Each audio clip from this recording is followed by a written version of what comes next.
Merry Christmas, everybody. Well, hold on.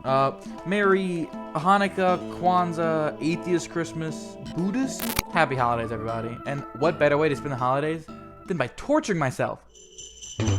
Jingle bell rock. Jingle bells swing and jingle bells ring.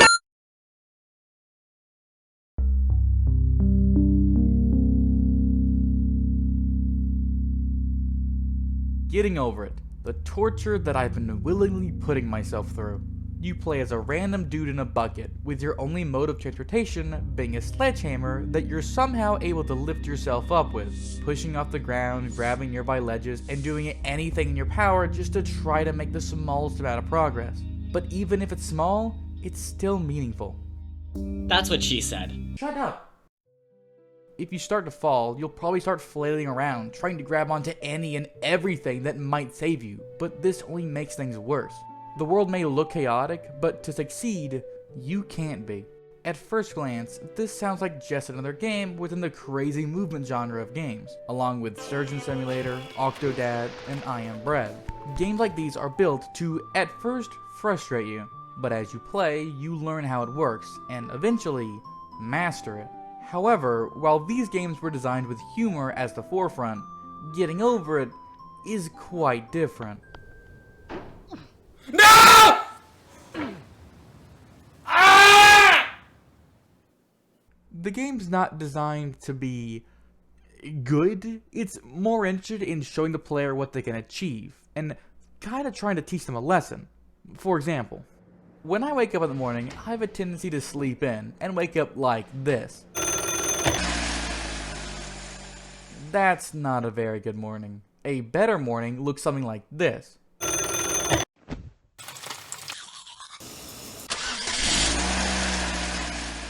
That is what my morning should look like. But to do that, I gotta get up earlier. I have to show discipline. I have to have willpower. But why is this special to getting over it? Don't other games have difficult challenges too? Okay. Oh.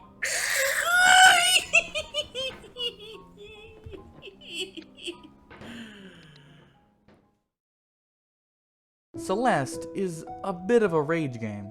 It's all about failing over and over, but having the strength to pull through and climb the mountain anyways. On the surface, that sounds pretty similar to getting over it, but in reality, they couldn't be further apart, largely because of the way they handle skill floors.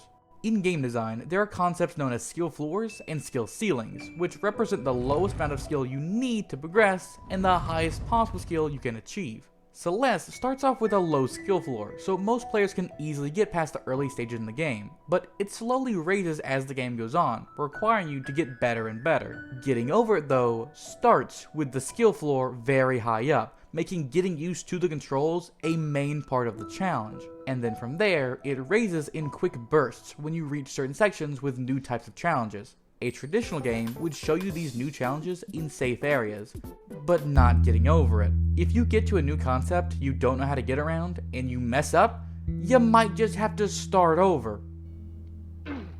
No! So not only is it frustrating to just start the game, since the skill floor is so high, but it's so frustrating just trying to make any progress whatsoever, since the game is so unforgiving. I'm about to go. Oh my! It is designed to not be easy to pick up and beat. It will require effort. You will need willpower to beat this game.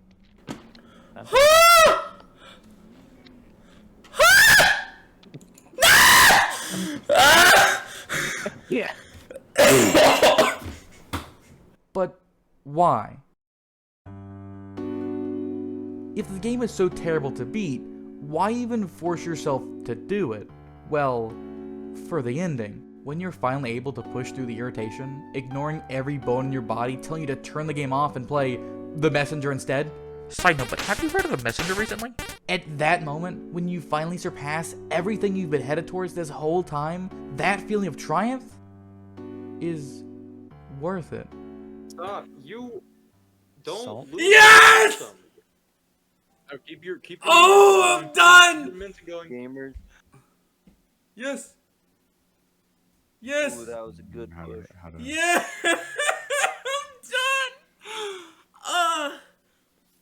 I'm done. I'm done. And it's all thanks to Robert J. Gandhi. You got over it? I got over it, dude. You did it, Wacky. The problem is that you don't feel any of it until you're done. The enjoyment of the game isn't pushing you to finish. The only thing that is your willpower.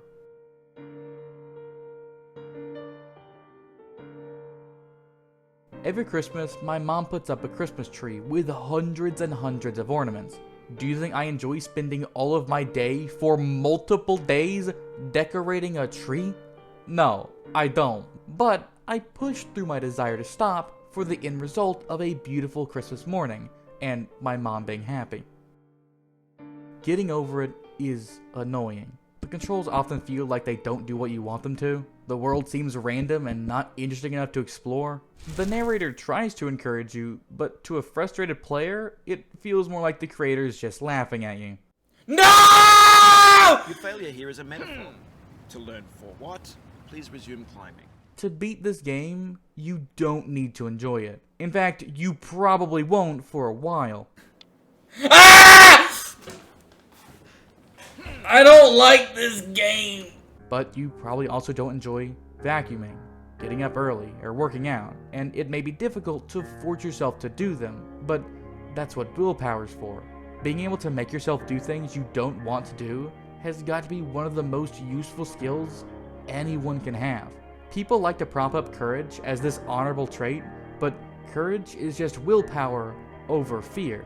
In reality, willpower over boredom or even frustration may be even more honorable.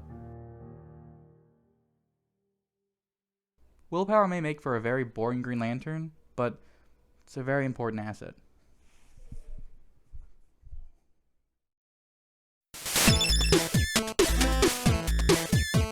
Hey, so if you're wondering, it took me like 9 hours to be getting over it. It was terrible, but honestly, I'd probably do it again. It means a lot looking back, which kind of sounds stupid, but I don't care.